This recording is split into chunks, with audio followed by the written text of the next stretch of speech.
but we're still sitting in the glow. Phones charged, lights on, pretending we don't know. But the forest is silent, the river's running low, and the flame on our plates is the strongest fire we throw. Put out the fire, put out the fire. Echoes and rise, this is your hour. 7 boundaries broken, the earth pushed past the line. Climate, land, species, fresh water, chemicals, nutrients, oceans in decline. Not danger, disaster in real time. Put out the fire, ooh, put out the fire. Metafoodians rise, this is your power. And here in India, one truth stands the same. Milk is not just milk, dairy feeds the flame. Cows and methane, fields and forests turn to grain. Politics, culture, carbon, all wired to the same chain. Every cup of curd is heat in the air, every block of butter is a forest repair. It's not a small habit, it's a planetary affair. Put out the fire, put out the fire. Echoes and rise, this is our hour. Energy fixes half the hurt, Dr. Rao made that clear. But food fixes the other half, the half that's burning here. Change the plate, change the land, change the future's atmosphere. Put out the fire, put out the fire. Metafoodians unite, this is your choir. Every millet, every fruit, every sapseed, every bean is water on the wildfire of a world we've never seen. Every oil-free bite is a river turning clean. This is not perfection, it's direction. Not pressure, but protection. A week of choices can cool a generation.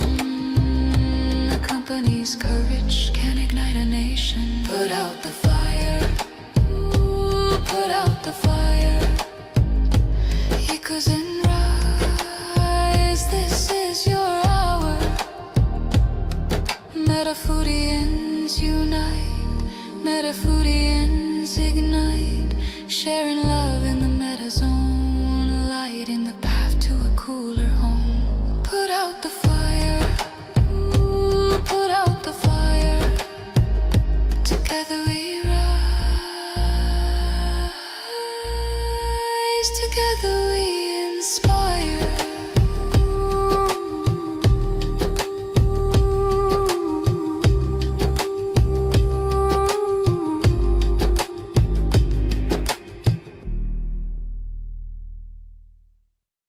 Welcome to the Planet B podcast, where truth, transformation, and faith converge. Join us as we flip the script on ecological despair, guided by Dr. Sailesh Rao's vision for a compassionate, rewilded vegan world. Let's begin the journey to the greatest transformation in human history. Hi, everyone, and welcome to episode 22 of the Planet B podcast, the self-transformation. Dr. Rao, thanks for being back once again. Well, thank you for hosting this. It's a pleasure. It's a pleasure. So please, if you don't mind, let's start with the opening quote. Yeah, the opening quote is by the former president or director of the World Health Organization, Dr. Margaret Chan. And she said, "A healthy planet and healthy people are two sides of the same coin." Basically, self-healing and planetary healing are tied together. So if you want a healthy planet, if that's our objective, then we need to make sure that all human beings are healthy as well. You can't have, all these chronic diseases rampant if you want a healthy planet. So which means self-transformation and planetary transformation, system transformation are all tied together. What is health? Health just means that you are completely in alignment with nature, both not only physically whole, but also mentally, emotionally, and spiritually healthy. And I consider this to be like the oxygen mask rule. If you want to help other species, you have to first become healthy yourself. So you have to put on your own oxygen mask first before helping others. Wow. So that goes into my first question, or really, it's a statement that comes from your book. And what you say is sick people are not going to care about a sick planet. And conversely, a sick planet creates more sick people. Correct. Yeah. It's a cycle, no? When we allow sickness and when we promote sickness in the system, which, as we discussed earlier, the system promotes diseases. It Right. deliberately, addicts people into compulsive behaviors. That's not good for them. When you do that, you create a sick planet and vice versa. So a sick planet creates sicker people. So you create this feedback loop that's going in the wrong direction of more and more sickness. So we have to now reverse that and create an upward spiral of healthy people and a healthier planet. And it starts with healthy people. So personally, you have to become healthier. So I've started working on myself first. You can't be working on healing the planet if you're not healthy. So we each have to become responsible for our own physical, mental, emotional, and spiritual health. So you have to take responsibility for that and say, okay, I am going to become healthy. And only then will I be able to help others become healthy. So I started off by looking at, okay, what are the risky behaviors that have been encouraged in the system? And fortunately, the American College of Lifestyle Medicine had already listed these 8 risky behaviors Right. that are responsible for 15 chronic diseases and 90% of the healthcare costs. And these 8 risky behaviors are the poor diet, physical inactivity, that's basically lack of exercise. And then third is smoking. So they are listed in order of importance. And Dr. McDougall told me that poor diet is responsible for at least half of the costs. If you assign responsibility to each individual factor, he would put more than half the cost coming from poor diet. Because the standard American diet is being promoted everywhere in the world. And the standard American diet, the SAD diet, is a diet that promotes sickness in people. And Americans are being exploited, right, by the system. And the system is saying, okay, if we want to grow, everybody needs to be like America. Every country needs to be like America. So the standard American diet is being promoted everywhere. And that's how you grow this economy, the sickness economy. So first is to get to a healthy diet. Then physical inactivity is the second reason for these 15 chronic diseases, lack of exercise.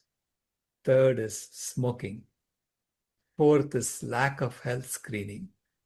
So people don't go to the doctor, Then fifth is poor stress management. It's because people are anxious all the time and their anxiety is promoted. It's actually stoked through social media also. You create more and more anxiety, tell you you're not good enough. It's done systematically. So it's poor stress management is the fifth risky behavior. And the sixth is insufficient sleep. People don't sleep well.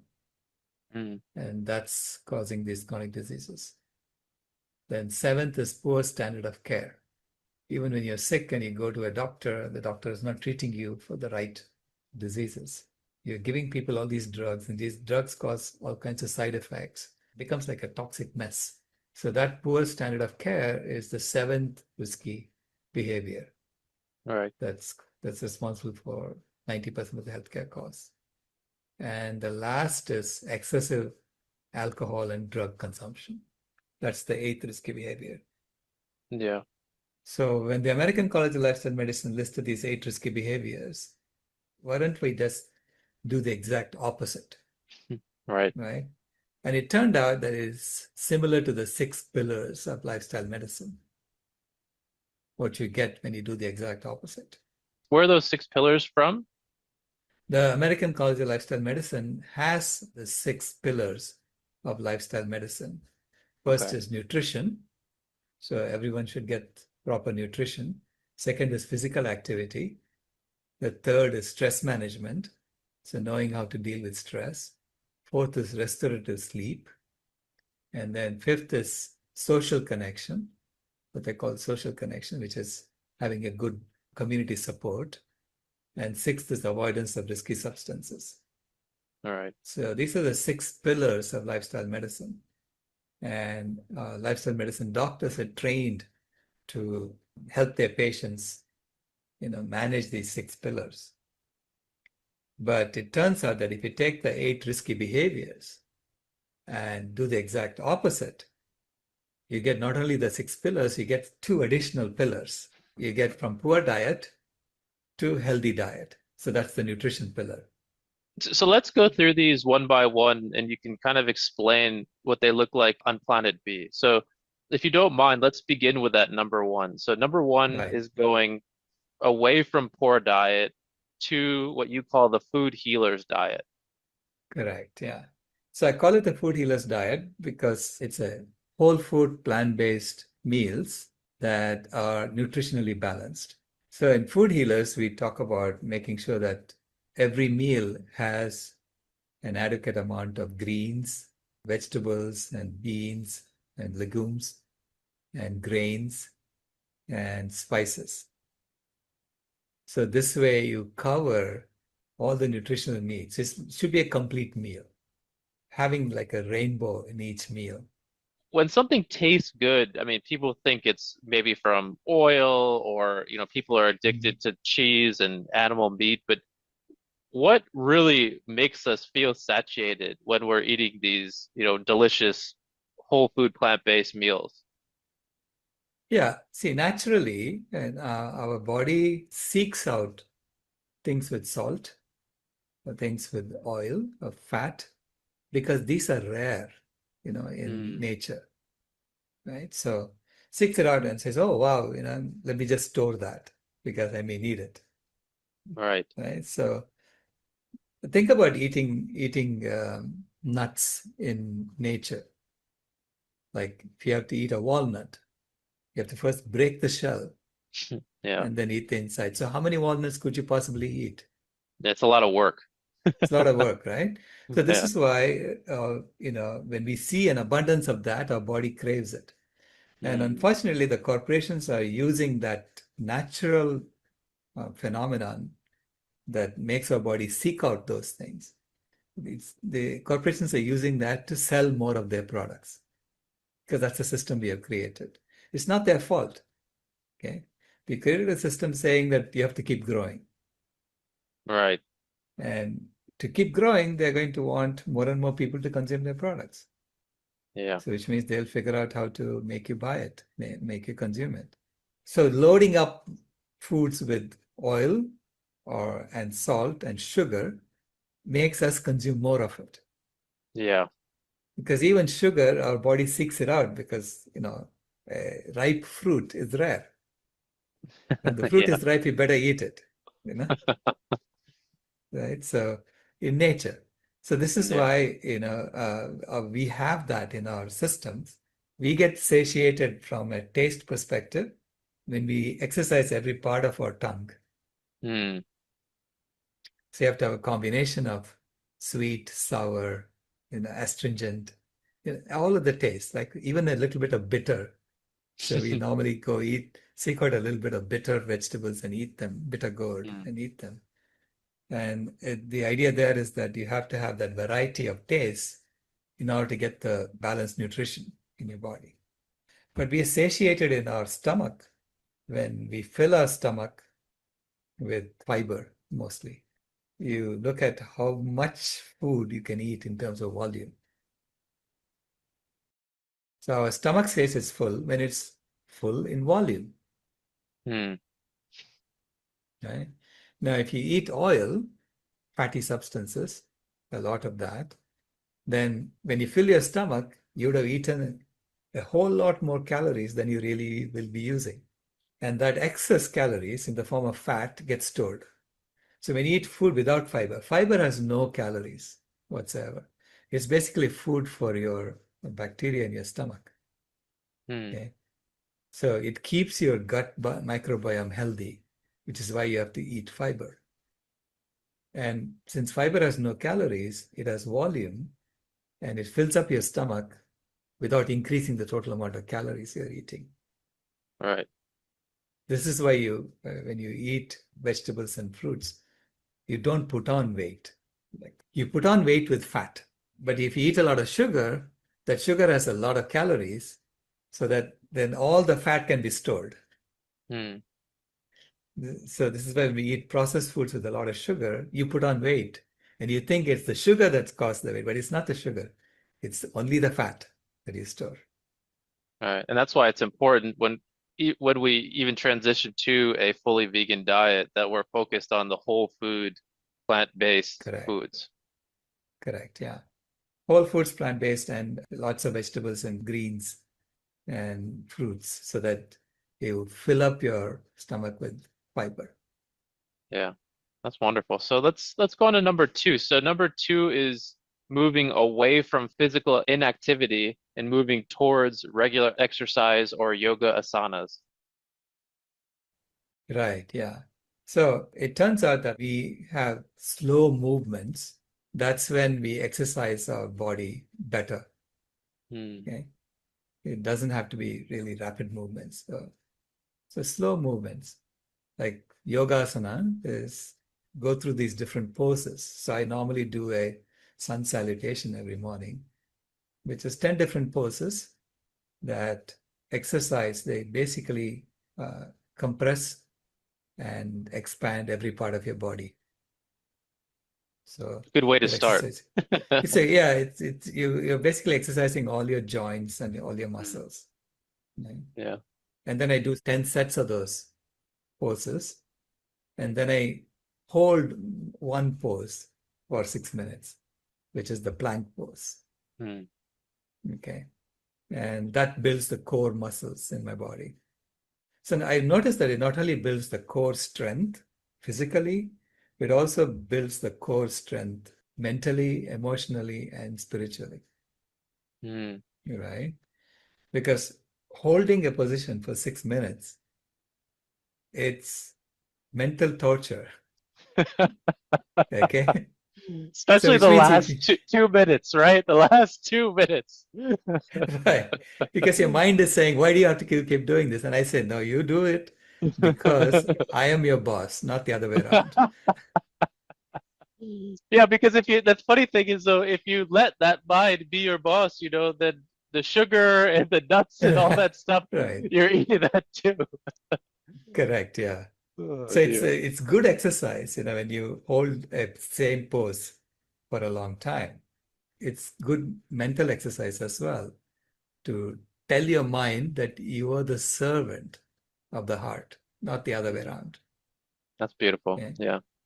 right. So it builds that mental strength and also it builds the emotional core Yeah, because you're able to maintain equanimity going through that every day. that's Right. wonderful. Yeah. So that's the second thing. Physical activity has to be done on a regular basis. So I spend 12 minutes doing that every day. So 6 minutes for my 10 sets of sun salutations and 6 minutes for the plank pose. It's wonderful because it's not long. You get it done at the beginning of your day so you can kind of check it off and then I think it puts you in a good mind state for the rest of your day as well. Absolutely. Yeah, absolutely. Wonderful. So let's move on to number three. So number three is let's not smoke, moving away Right. from smoking and moving to conscious breathing in pranayama. Yeah. Pranayama is slow breathing. Again, it turns out that when you do things slowly, you're basically raising the awareness and you're being present in your body, right? So when I do the yoga, I take slow breaths for every pose. So if it's a stretching pose, I take an inward breath. If it's a compression pose, I take an outward breath. Right? So this way, the 10 poses are accompanied by slow breathing, Mm. right? And pranayama, it turns out this slow breathing, so conscious breathing, is a way to also raise your energy levels Mm. in your body. Because you'll notice when you breathe slowly like that normally you take only shallow breaths. And conscious breathing brings you into the present, slows down everything around you. Mm. So I suggest that's the opposite of smoking. And it is not there in the lifestyle pillars, the 6 pillars of lifestyle medicine, right? So that's the one addition that comes in when you take Yeah, which this, is a do wonderful. the opposite. Now, from the fourth one, which is lack of health screening, I say it is regular health routines is the opposite of that. Eat right, do the exercise on a regular basis. So I do 12 minutes a day, every day. Okay, do the conscious breathing on a regular basis. I also do meditation on a regular basis. So this way, when you have these regular habits, that's like a health check on a daily basis. How are you feeling? Right. Okay. And you'll observe in anything in your body that is not up to par. And if you need to go get it tested, you can do that. And I also do annual checkups, right? When I come to India, I do my Mhm. annual checkups. So this way, you have regular health routines, It's which is interesting it. too, Dr. Rao, because when you do those regular health routines, just myself, for example, I may wake up a little grumpy or kind of groggy, but then if you just get into the habit of having something that you do in the morning to wake your body up Mhm. to to get your mind more in control and things like that, then it's awesome how it could just trigger a very happy feeling and it brings about such a better day afterward. Absolutely. It's like, brushing your teeth. I Right. mean, imagine Yeah. the first, how did they convince us to, everybody has to brush their teeth in the morning, right? Yeah. It's a regular routine we do. It's Yeah. similar to that. You think your mind is not more important than your teeth. Yeah. So true. So we Uh, have to do this regular routines to basically brush our mind and to tone our mhm. body. It's Yeah. not just your teeth. Yeah. So you need to do more than your teeth. Yeah. So, and it's not that long, right? So I'm saying it's like 12 minutes for me. I'm sure, other people have come up with shorter routines. Whatever Mm, routines they are, stick to them so that you yeah. do them on a regular basis. And each Nice. one of us will find our own niche. That's what is the right thing to do. Yeah. So That that's that the goes fourth right in, one. yeah, Yeah, that goes right into number five because it's when we do those routines, we move away from poor stress management and then to meditation and awareness in what you call right. Yeah. dhyana. Is that how you pronounce it? Dhyana? Dhyana. Dhyana. Yeah, dhyana. Yeah. So it's basically it is meditation on a regular basis, being aware of yourself, aware of Mm, your role, aware of what you have to do during the day. that's Okay, wonderful. and come into a positive frame of mind. So you're always looking ahead for the well-being of all life. So without a positive frame of mind, you cannot execute. So true. Yeah. Right. So that's that. Number 5 is meditation and awareness. It's the opposite of poor stress management. Can you talk a little bit more about that positive mindset? It's so important because if you do those first four, it builds up into that positive Correct. mindset for the Yeah. day. And why is that so important for us? Well, whatever you focus on, however you project your presence in the world, gets amplified. Right. Okay. So if you have a negative frame of mind, you're seeing the negative side of things because there is always negative and positive around you. All right. So if you just focus on the negative things that are going on, you amplify that in the universe. All right. Because people are hearing you say these negative things and they're repeating that. That's the amplification that happens. Okay. So you become a source of negative energy that spreads out through the world. So I'd rather be a source of positive energy that spreads throughout the world. I'm looking at the negative side of what's going on. I'm looking at the positive side of what's going on. And I choose to promote the positive side Mm-hmm. of what's going on, right? I choose to promote the positive perception of things. Okay? Because then you're highlighting the good things that are going on, and then others will also highlight that, and that gets amplified. All right. So this is why it's so important, if you want a healthy planet, to show the positive side of all things that are going on around you. Yeah. But then you amplify the positive side of it. I mean, think about it. Our planet is amazing.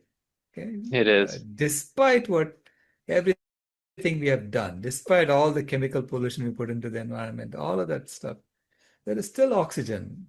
There is still photosynthesis working. You still have access to water everywhere, right? And so life can still thrive. So why don't we take that and start cleaning up so that it's Right. easier and easier for life to thrive, so instead of highlighting the negative.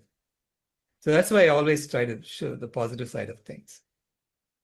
Yeah, and I noticed, Okay. Dr. Rao, when you talk to even through these podcasts, when we communicate to be positive, to have hope, because that Yeah. positivity, as you said, it manifests out into the world, and then they become more interested in what you're saying as well. Yeah, people want to join a group that's fun, and joyful, who Yeah. are actually enjoying life, right? So, Yep. and that's what we need to become, right? A community that's having fun, constantly, helping life. And then the sixth one is inadequate sleep, right? And I say that if you do the first five, you will sleep soundly. It's so true. Automatically, you improve your sleep cycles when you do that. Of course, there are pathologies that people have to address, but just by doing these first five things, you'll sleep soundly. Right. Okay. Then seventh is poor standard of care. And the opposite of that, to me, is a sense of purpose. Right. Right. So if you have a sense of purpose, you have this mental stability because you know what you have to accomplish. Yeah. Right. And so you're motivated. So you have that life energy that's coming out and manifesting through you. And then the last one, excessive alcohol and drug consumption. Mm. And the opposite of that is contact with nature. Right. Yeah, because excessive alcohol consumption comes from a disconnection with nature. Disconnection not only with nature outside, but nature within you. Yep. And so when you're comfortable in your own skin, you really don't need external stimulants Yeah. So true. to feel better. That's what I mean by contact with nature. It's contact with your own nature, with nature around you, and being aware of that. And you will feel it when you go to a forest. You'll literally feel like you won't need alcohol or drugs or anything, but then there is no need for you to get high. Dr. Rao, in chapter 22, you mention at the end that an altruistic sense of purpose towards an objective much larger than ourselves is foundational to human well-being on planet B. So what Correct. exactly does that mean? When you're serving others, as a species, if you're serving other species, or as an individual, you're serving others, you're a lot happier than trying to acquire for yourself. So you need to create a system in which serving others is normalized. And that's this kind of system transformation that we're working on in Planet B. So you have to create a system in which it's normal for you to serve others, right? And because that altruistic Right. motivation makes every one of us a lot happier. This I've found through personal experience. I have no doubt about that. But facilitating that, making it easy for people to do that, it has to come from within each one of us. Beautiful. We need to be able to give away our gifts.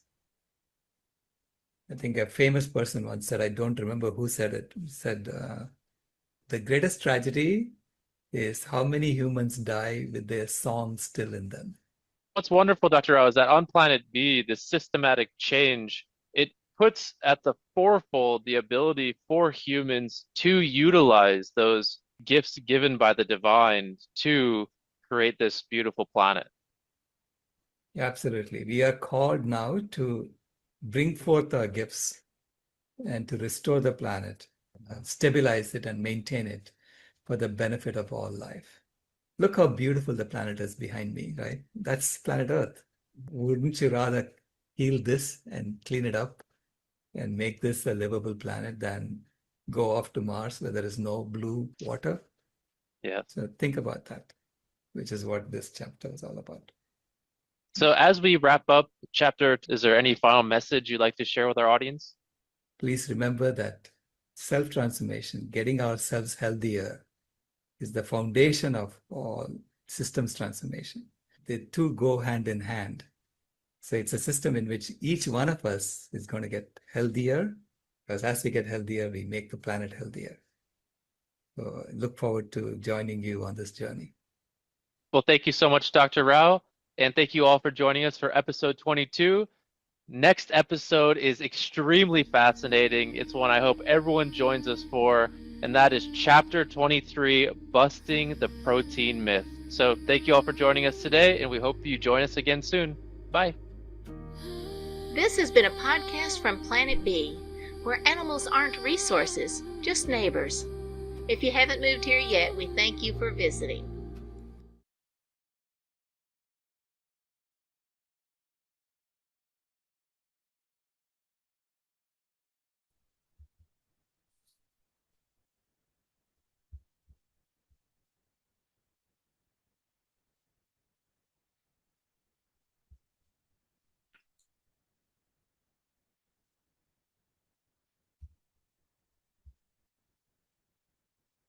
Any discussions?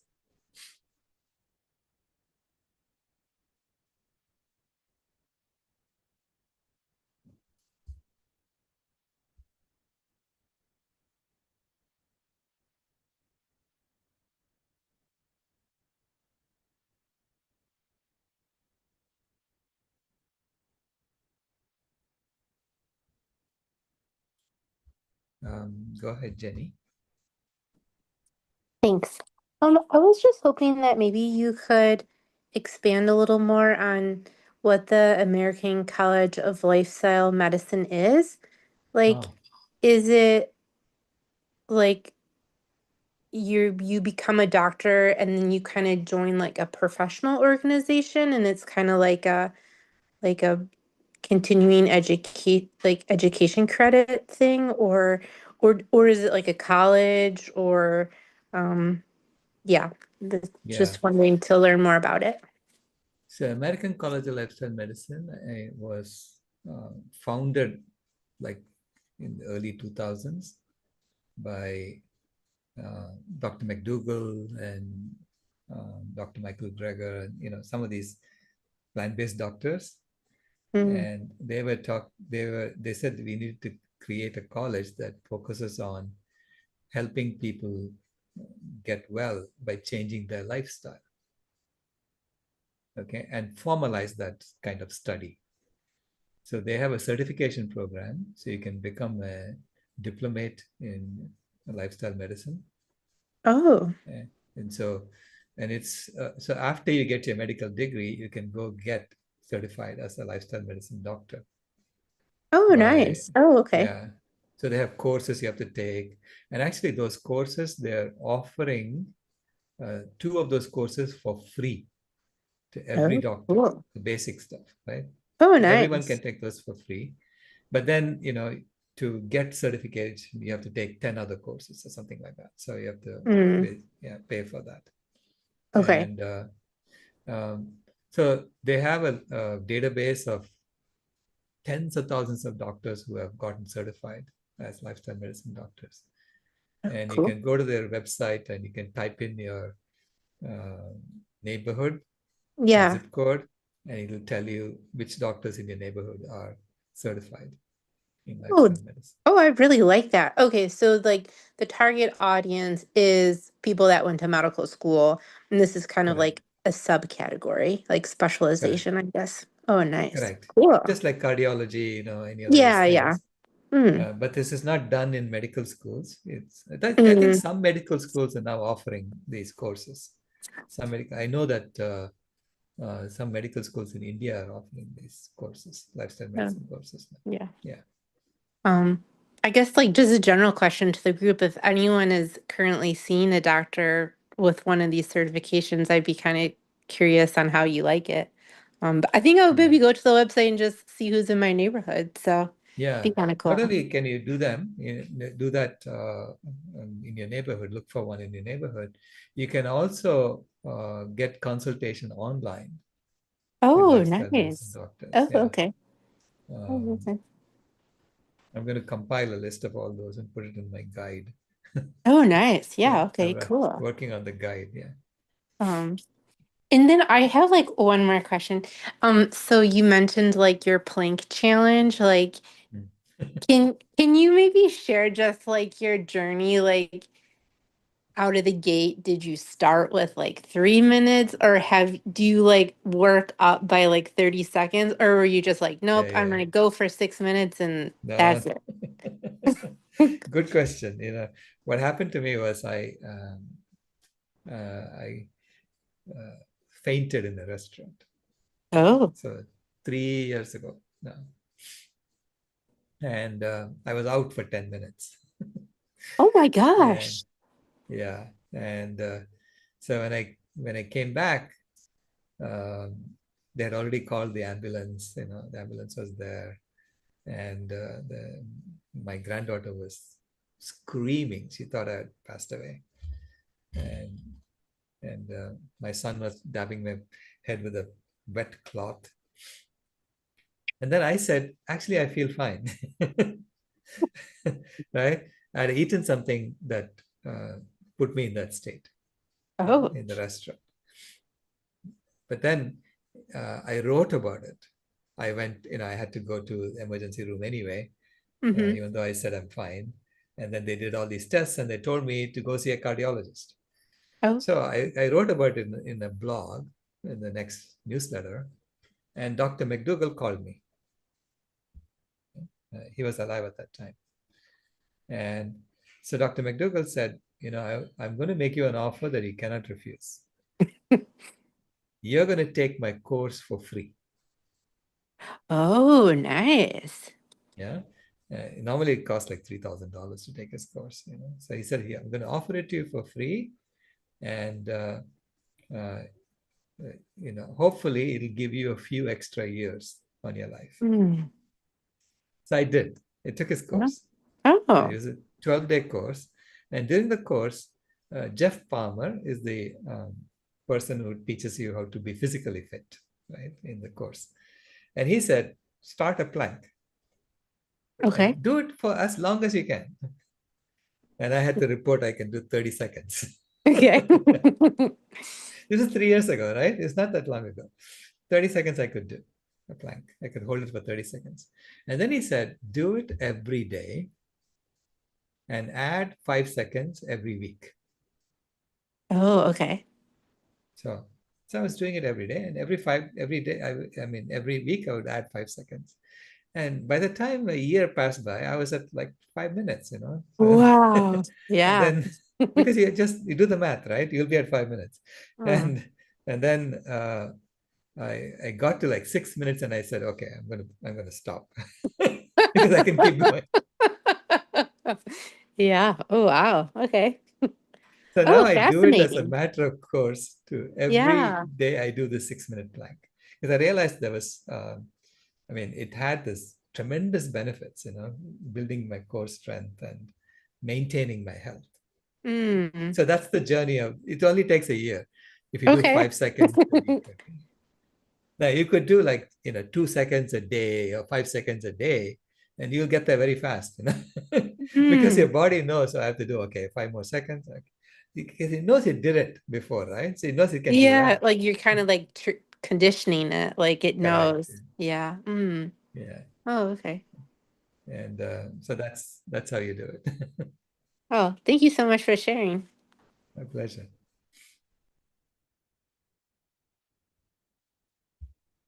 Go ahead, Rebecca.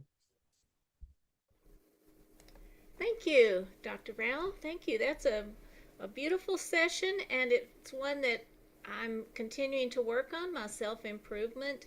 I heard about asanas when I was in my 20s, and I didn't keep doing them. Um, but I wanted to say to Jenny, I did have a lifestyle medicine doctor, and she was fantastic. I just gave her the records from my doctor, and then she helped me tremendously. Very loving person.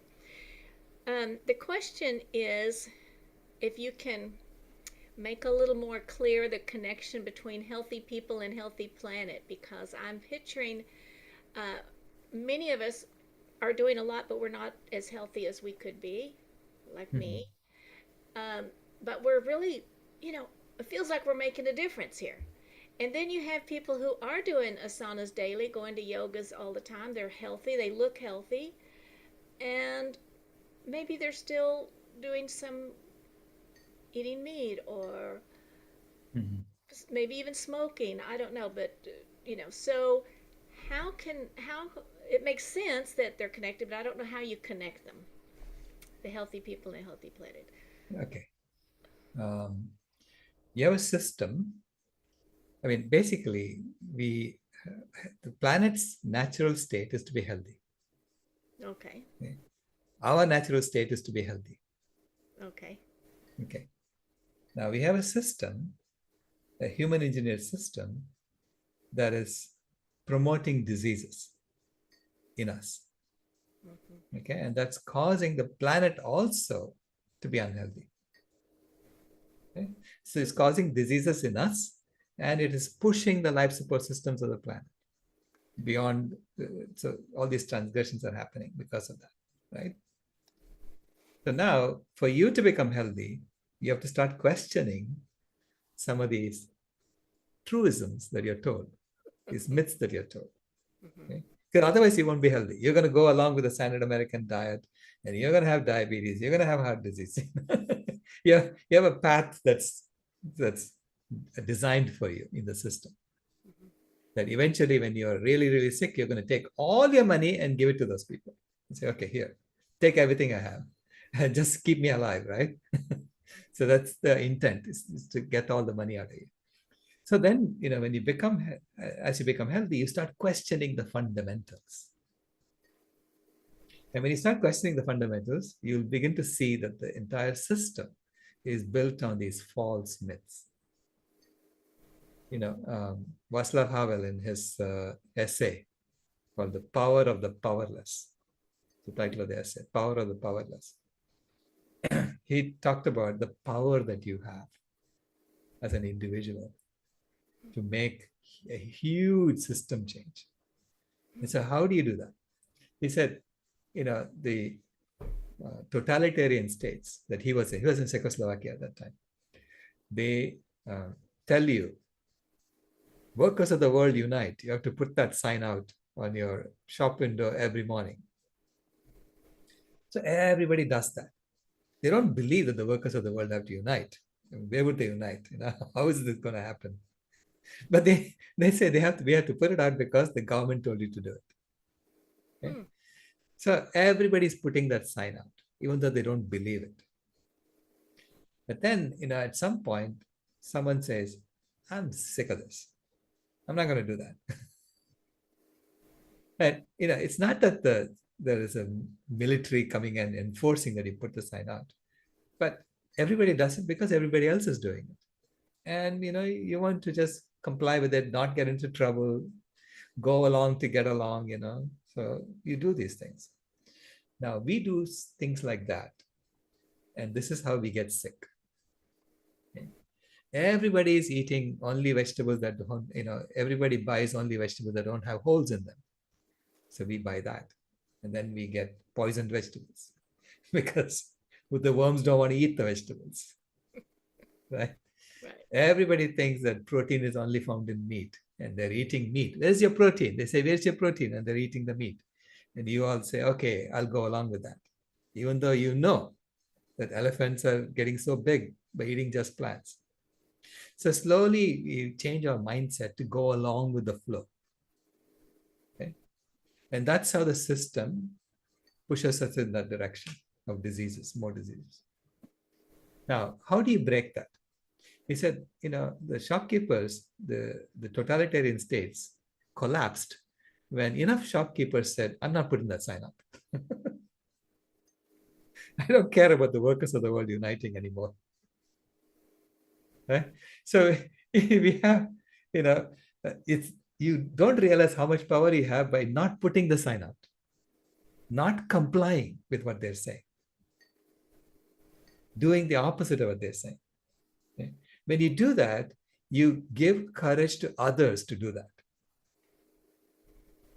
And slowly, the whole system collapses because its myths are being shattered. Right. Okay? So you have tremendous power, even though you're powerless, by not complying with what you know to be untrue. Right. Wow. Okay? Okay. So because it has to be, you have to align yourself with the truth, because only then will others will say, I know that too. I know that's true as well. And they'll come along. If you try to create another myth, they may not come along with you. Mm-hmm. Right? Needs So to be. when you reject what you know to be untrue, what you know insults your soul,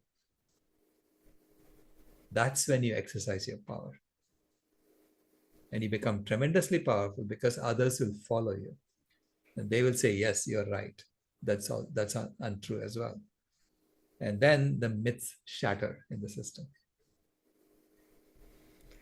Okay. Wow. Now, this Mark Carney did that, in Davos recently, the Prime Minister of Canada.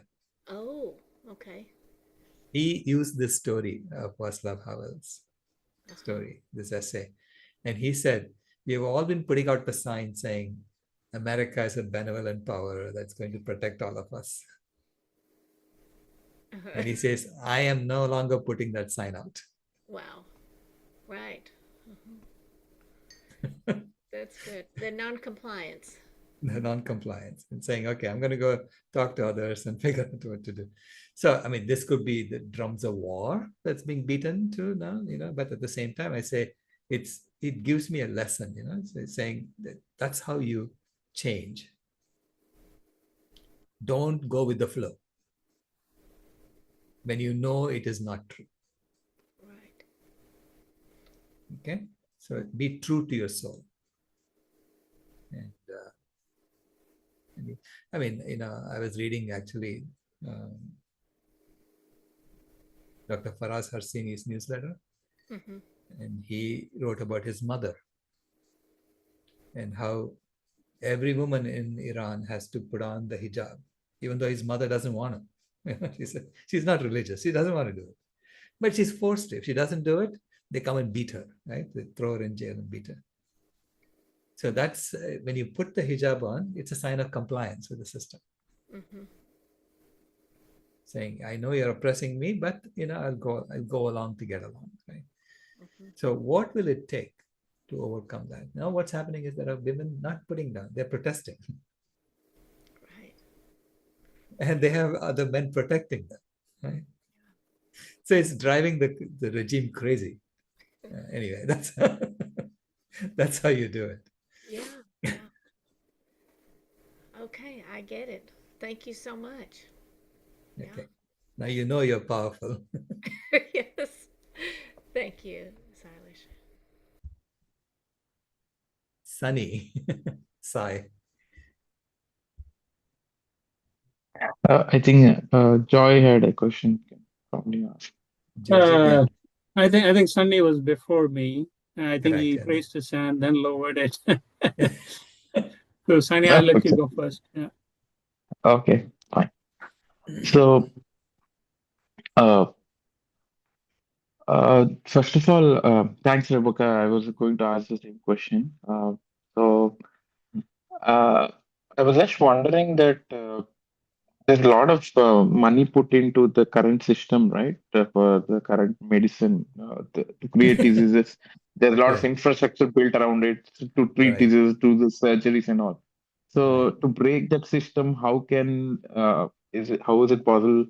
There's growth inbuilt in that system, right? right. To- Yeah, everything uh, is about growth. Yeah, yeah, yeah. they have to grow the hospitals. So since there's a lot of money invested in it, they have to Mhm. get that back. So how can we break that with this lifestyle medicine is what I was just wondering. Well, lifestyle medicine is basically saying, do you want to participate in that? It's asking the consumer, do you want to participate in yourself getting sicker and sicker and then getting, $100,000 operation, or do you want to get better with just eating the right foods and doing the right things? And And it's a and that's choice you make. promoted and that's promoted by the new inverted pyramid Correct, correct. Yeah, diet which you mentioned. I just looked it right, up recently. right. Unfortunately, fortunately, people now are no longer buying what they're told. Okay. The credibility of institutions is at an all-time low. Okay? So even though they force schools to implement the inverted pyramid, they'll force all that. Okay, uh, but there are individuals, families are no longer buying this kind of nonsense, right? And doctors are suing the HHS. The PCRM is suing Health and Human Services for its corrupt process by which it came up with the inverted pyramid. So there is opposition now happening to being lied to like that, you know. Um, so keep at it, we have to keep at it. We have to keep doing what we know is right and shine our light, and people then will find the courage to join you. Okay. And eventually the system will crack. I guarantee to you, because there's no choice but to do that. What Dr. Michael Clapper is doing is he's going to medical colleges. He's getting medical students to invite him to come and give talks. And he gives talks to them saying, is this why you joined medical school? To make people sick and to fix their sickness, to paper over their sickness with drugs? Or did you join medical school to heal people? If you really want to heal people, I can show you how. Right? And it's incredibly powerful, because most people become doctors because they want to heal people, not just to make money. I'm sure there are some who want to make money and do that, but a lot of people are doing it just to heal, because they want to heal people. People become vets because they love animals, and they're taught how to abuse animals in vet school, and they rebel against that. So I'm sure there's a similar kind of movement happening among veterinarians, where people are saying, is this why you joined vet school? No, you joined vet school because you love animals, you want to heal them, not how to kill them, how to stun them. And this is what they're being taught.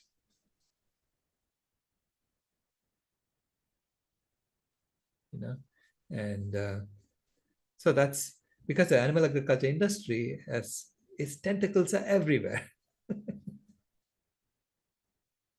Right? And it's trying to keep us stay in the farm, don't get out. And you can walk out of the farm any time by just choosing the right food and doing these 8 things. And it's not expensive or anything like that. I mean, yoga, it's your own body you're using. You don't need to go to the gym, you don't need a membership, nothing. right? Yeah. So get well. Say it's our responsibility. I say if you want to leave the best legacy for your children, also get well. Yes. Because your So your this is children backlash. don't want to at least at my age, right? The children don't want to be sitting there nursing an old dad, right? Yeah. Yeah. Yeah. Yeah.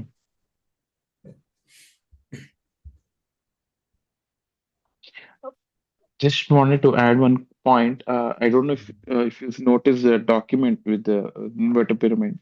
So it's quite crazy that they said vegans should eat dairy, meat, and eggs. They wrote it. I don't know if you have read the document. In the last, there's a small section for vegetarians, and they club vegetarians and vegans. And they wrote a lot of things which first this is the most shocking thing, that they should eat dairy, meat, and eggs.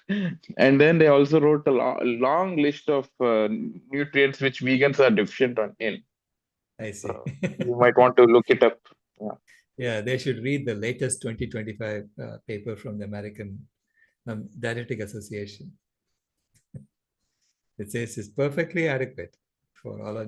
Of course, you have to, you have to make sure that you get all the nutrients, and you have to do that for any diet. Okay. Yeah. Saying vegans are, what does that mean? Which vegans are you talking about? What food were they eating? You just take a couple of random vegans and test them and say, okay, you're deficient in these things. Is that what they did? Did they even do that? I mean, do they know that 95% of Americans are deficient in fiber? What in the hell is this Health and Human Services doing about that? Okay? This is documented stuff. So it's garbage. This is just complete nonsense. So this system is so corrupt. The government is so corrupt. Apparently, President Trump made like $1.4 billion last year. How did he do that on his salary? Do we need any more evidence? So this is utterly corrupt. So we just have to say, this is done. We are done with this system. We have to figure out how to create systems that work. And that's the guide I'm writing now. Barb?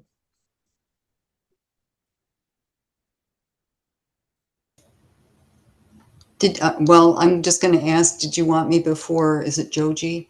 Because Joji is back. Okay, Joji, yeah, go ahead. yeah, I'm going to mute. Thanks, Barb. Yeah, great speech by Mark Carney, right, at Davos. Very, very powerful, courageous speech, and good response to the Q&A session afterwards too. And Mike Clapper, Michael Clapper, that is Dr. Michael Clapper. I was trying to think of his name when I read chapter 22, today's chapter, and I couldn't quite recall his name. So thanks for mentioning that. And I read somewhere that he actually goes around the medical colleges asking them to change their curriculum, to make it more nutrition based. The curriculum, yeah. Michael Gray, yeah. Michael Clapper, yeah, he does that. Yeah. Joji, yeah. As you're an engineer, right? I know I'm an engineer, and we have to go to engineering colleges and do exactly what Dr. Michael Clapper is doing. Yeah. I mean, we have to, man. Look at it. We have created over 350,000 different chemicals in our engineering processes. Mm-hmm. And we are pouring it into the environment, and it's marinating the earth. We are responsible for that, So I'm going to be talking to the Institute for Chemical Technology on Tuesday, and I'm going to be telling them, you have to change your curriculum. You cannot teach students the same thing again. Because the earth is marinating in it. We know that it's a high risk transgression. It's rated as one of the 2 high risk transgressions. Yeah. meaning high risk of destabilizing the life support systems. I mean, you have only one Earth. When you destabilize the life support system, the Earth is going to literally die, right? That's what destabilizing means. Mm. So it's urgent that we address the curriculum in engineering schools. Fortunately, IITM has now invited me to come and speak, so I'm going to go No, talk they to them did. too. Okay. On the Yeah. 10th of February. Okay. I'm going to be telling them too. We need a crash program for changing the curriculum in every engineering institution Mm. worldwide. Okay? Because we cannot keep churning out new engineers who are repeating the same mistakes. Yeah, but I wonder if engineers have the power to get the, well, we can talk to engineers certainly, but in terms of determining the curriculum and what they learn and what they teach, it's the powers that be, right? It goes higher up, and ultimately it's probably the corporations um, who fund the research as to what should be done to address this particular issue or that particular Right. issue, how to grow crops better, genetically modify them, or come up with better, more powerful Roundup or whatever it is, right? Right. So I think we got to pull the right levers, and I think they are probably higher up than engineers, certainly. And I don't know how successful Michael Clapper has been. I know he goes around and talking to them, but if Michael Greger, he's an older doctor too, Michael Greger, right? Nutritionfacts.org. He said the sum total of nutrition-based subjects he learned in medical school was 4 weeks. Right? They don't teach nutrition-based health. They teach curing diseases. Correct. So I think the levers to pull are somewhere higher up than the actual engineers and doctors, because engineers are essentially, more sophisticated technicians, if I may put it that way. I mean, when they're given marching order, they'll march. Right. No, I hear you. But I am asking, where is the equivalent American College of Lifestyle Engineering? Right. Where is the equivalent Indian College of Lifestyle Engineering? Mm-hmm. Where is the equivalent of Michael Greger? Because we need it. Yeah. So I want to start that. Yeah. I want to start a study group. In fact, I want to invite engineers for a conference to just discuss these things. Okay? Because I think we are 2 decades behind the medical professionals. Because they did their conference like that in the early 2000s, where Dr. McDougall said, okay, we have to start a college of lifestyle medicine. Because if the current medical colleges are ignoring us. Same here, right? I mean, I'm going to go talk to these institutions and see if they would, how they would respond to this. And if they say no, I'm saying we have to start our own college of lifestyle engineering. It's urgent. Right. It's urgent. Makes sense. Even if it's an online course that we have to give people, we can create these online courses. We now have the technology to do this and disseminate the correct information to people, right? And create certification programs and all that. We can do that. In fact, our classmates can do this. We have retiring deans, we have retiring DAs, but our classmates are an interesting group, right? Yeah. I mean, there could be a whole lot more traction. So correct. There could be a whole lot more traction, but they are still like the shopkeeper putting out the sign. They're still putting out the sign. Going with the flow. And I'm saying you cannot keep doing that. You have to start thinking about what are we leaving behind. But even if we look at their own lifestyle, right? I mean, most of them are born vegetarians. So the only sort of thing they have to overcome is just this little thing called dairy. But they're entrenched, Yeah. right?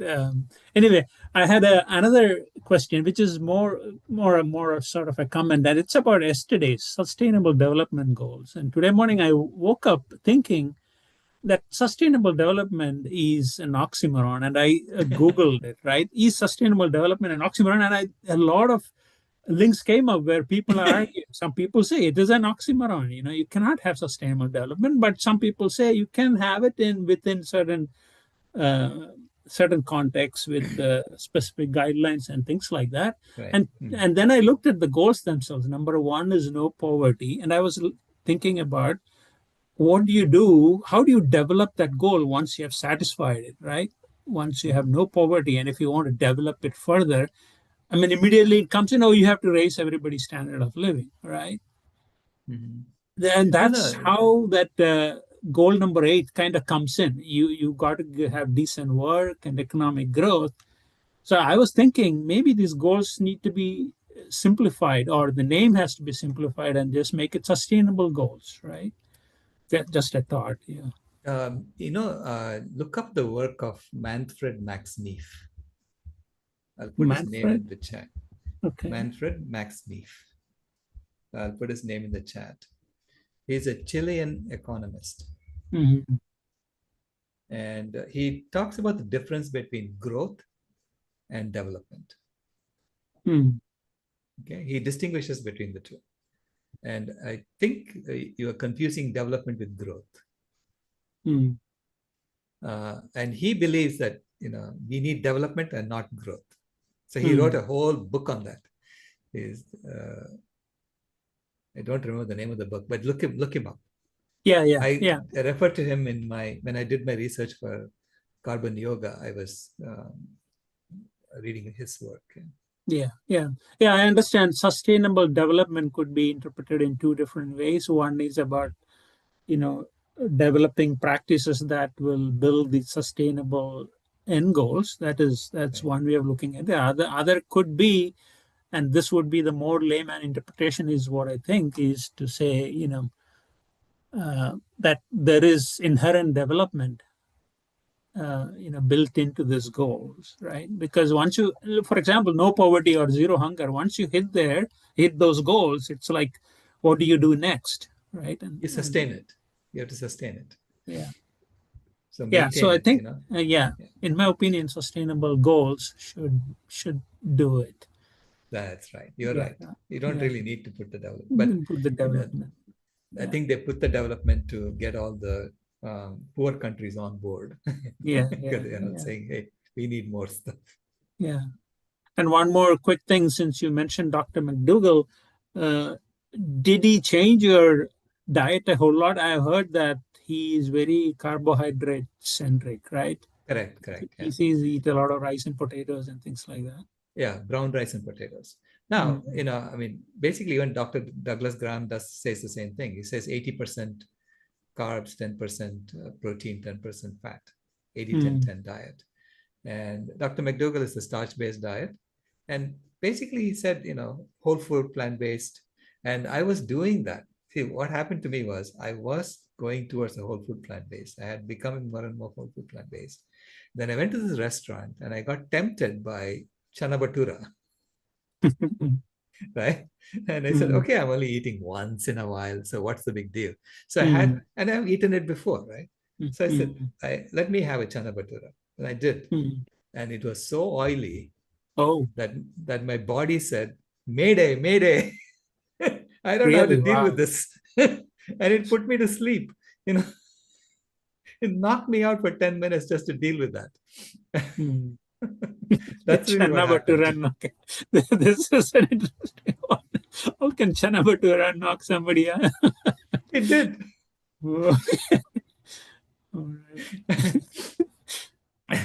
And I felt better after I think maybe 2-3 hours later, I was in the hospital and I had to go to the bathroom and then I felt better because I had diarrhea.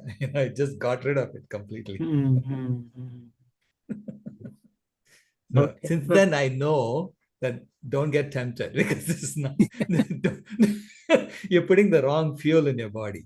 Yeah. Okay? It's like saying, okay, I think today I'm going to put diesel in the car. It's not going to work. Yeah. Yeah. But chana bhatura, it's a staple of. No, you can make it without oil. Okay, so and it's easy to make it without oil too. Yeah. People have figured out how to make it without oil. Thanks for sharing. My pleasure. Barb? Well, hello this evening. I have been listening, and with this topic of health and all of that, I was just kind of like seeing it in terms of myself and going, oh, I could definitely use more sleep and all of that, but I wasn't really getting the whole picture. And then something in the discussion, when you were talking in this discussion area, I actually went, light bulb moment. It was like, it's not just for us or fellow vegans. It's like, this health that we start spreading to other people, then the meat eaters, they'll start, making some little improvements, noticing us, trying little things, and then their lives will change. Their goals might change. It's like, that was the part where I went, oh, wait a minute, this was spread,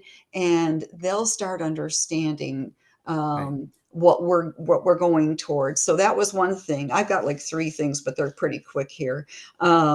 The other thing I just heard about the carbs with Dr. McDougall, I will say that the 80 or 85% carbs or whatever he wants, that includes fruits and vegetables. And so some people hear that and they think, what, you're going to eat, bread and pasta and all, but yeah, it includes that.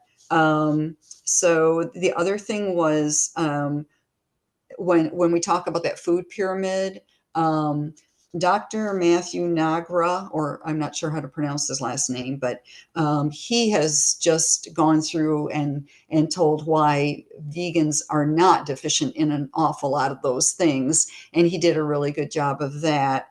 Awesome. He's on Instagram, I think.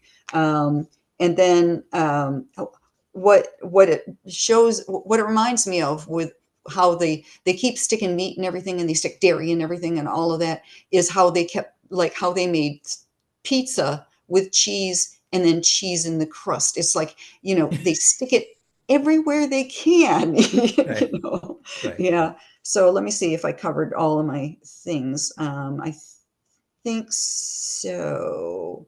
Yeah, I covered everything that I was thinking about. I didn't think I'd be talking tonight, and then all of a sudden I'm like, oh wait, I do have things to say. Always in the discussion. There you go. Thank you, Barb. Thank you. You're welcome. And please come back tomorrow for next. It will be about the protein myth. See you again soon. Good night. Good night. Bye.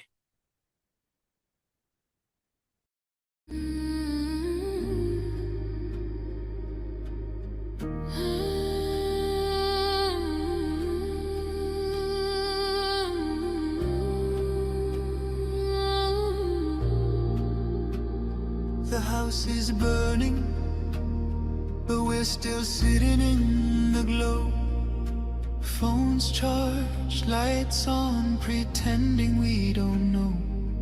But the forest is silent, the river's running low, and the flame on our plates is the strongest fire we throw. Put out the fire, put out the fire. Echoes and rise, this is your hour.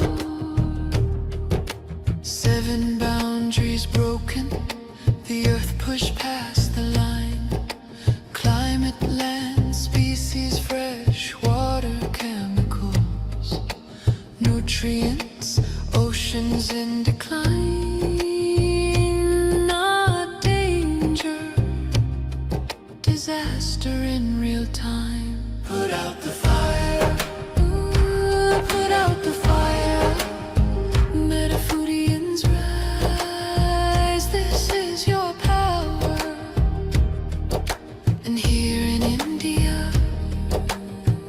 truth stands the same. Milk is not just milk. Dairy feeds the flame. Cows and methane. Fields and forests turn to grain. Politics, culture, carbon, all wired to the same chain. Every cup of curd is heat in the air. Every block of butter is a forest repair. It's not a small habit, it's a planetary affair. Put out the fire. Put out the fire. Echoes and rise. This is our hour. Energy fixes half the hurt. Dr. Rao made that clear. But food fixes the other half, the half that's burning here. Change the plate, change the land, change the future's atmosphere. Put out the fire. Put out the fire. Metafoodians unite. This is your choir. Every millet, every fruit, every sapseed, every bean is water on the wildfire of a world we've never seen. Every oil-free bite is a river turning clean. This is not perfection, it's direction. Not pressure, but protection. A week of choices can cool a generation. A company's courage can ignite a nation. Put out the fire. Ooh, put out the fire. Echoes and rise. This is your hour. Metafoodians unite. Metafoodians ignite. Sharing love in the meta zone. Lighting the path to a cooler home. Put out the fire. Ooh, put out the fire. Together we rise.